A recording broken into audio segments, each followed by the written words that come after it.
Shocking confession. Carney's minister clueless while immigration chief stumbles in Parliament. Mark Carney's star as Prime Minister has been shaken by notable missteps from his cabinet, raising doubts about whether his government is ready to tackle Canada's pressing challenges. Two ministers have faced significant public embarrassment: Public Safety Minister Gary Anand and Immigration Minister Marie-France Lalonde. Their inability to confidently address core issues has fueled concerns that Carney's Liberals are disconnected from everyday Canadians' realities. Gary Anand recent parliamentary committee appearance was a serious blow to the government's credibility. When pressed about the Restricted Possession and Acquisition License, RPL, and the Canadian Firearms Safety Course, CFSC, fundamental elements in firearm policy, Anand admitted ignorance. He even revealed he never completed the mandatory firearms safety course himself. While he cited his short time on the job as justification, this excuse fell flat for many Canadians. In a time when gun violence is a growing concern, the public demands a minister deeply familiar with firearm regulations from the outset. Opposition leader Pierre Poilievre quickly seized on this, portraying it as emblematic of a government out of touch with Canadian safety concerns. Poilievre argues that if ministers don't understand the basics, how can they be trusted to govern effectively? The immigration portfolio fared no better. Minister Marie-France Lalonde faced sharp questioning in Parliament, particularly from Conservative MP Michelle Rempel-Garner, who highlighted the staggering approval of over 500,000 foreign study permits last year, during a severe housing crisis and labor shortages. Lalonde initially denied these numbers, which were directly sourced from her own department's data. Her subsequent attempts to downplay or explain away the figures as nuanced only deepened doubts about the government's immigration management. This confusion coincides with troubling immigration trends, where Canada is admitting more people than its economy can sustainably absorb. New federal data shows over 817,000 immigrants arrived in Canada between January and April 2025 alone. 132,000 permanent residents, 194,000 international students, and 491,000 work permit holders. These figures far exceed previously stated caps and align with the Century Initiative's aggressive population growth targets. However, only 260,000 jobs were created in the same period. This imbalance intensifies pressure on housing, healthcare, and wages, especially for younger Canadians. Critics say the government's approach to immigration is less about sustainable growth and more about supplying cheap labor for corporate interests, with India now accounting for roughly 25 to 30% of new permanent residents. The debate isn't about race or ethnicity, but about whether Canada's immigration system remains viable and balanced. Pierre Poilievre has capitalized on this narrative, accusing Carney's Liberals of prioritizing corporate donors over working Canadians.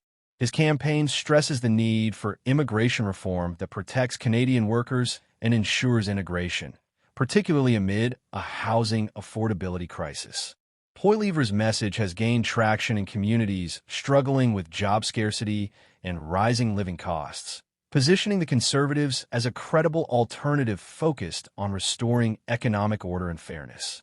Carney, known for his financial expertise as former governor of the Bank of England and Bank of Canada, entered politics with high expectations. Yet, these early cabinet blunders have undermined confidence in his leadership. If his ministers continue to falter, questions mount about his ability to build a capable team able to govern effectively during a time of complex economic and social challenges.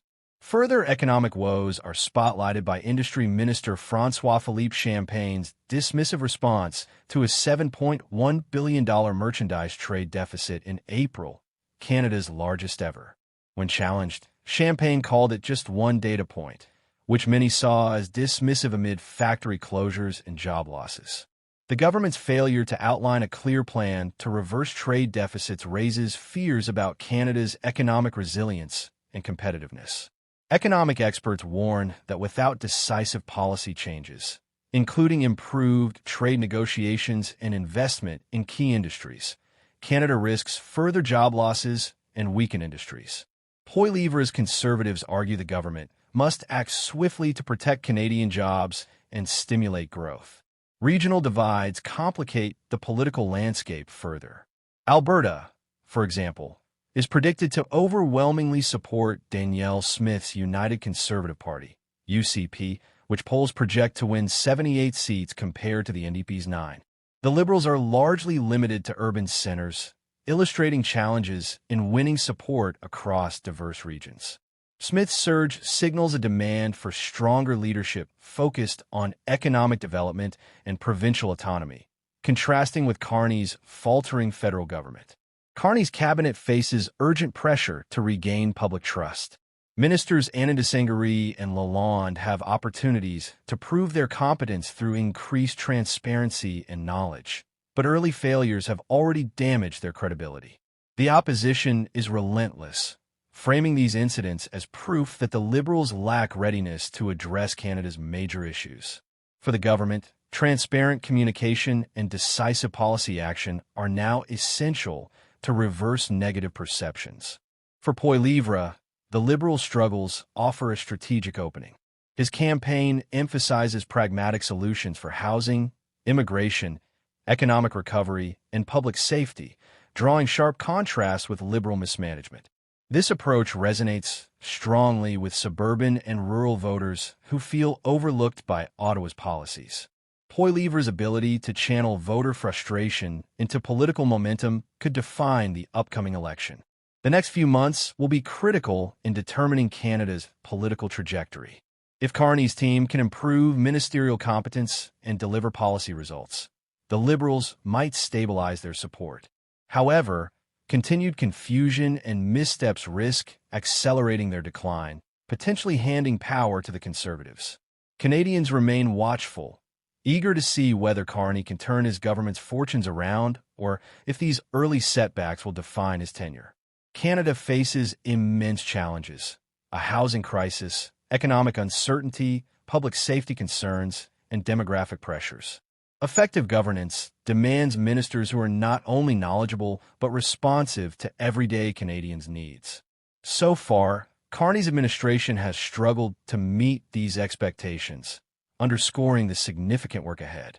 Whether Carney and his team can rebuild trust and demonstrate leadership before the next election remains the defining question of his early premiership.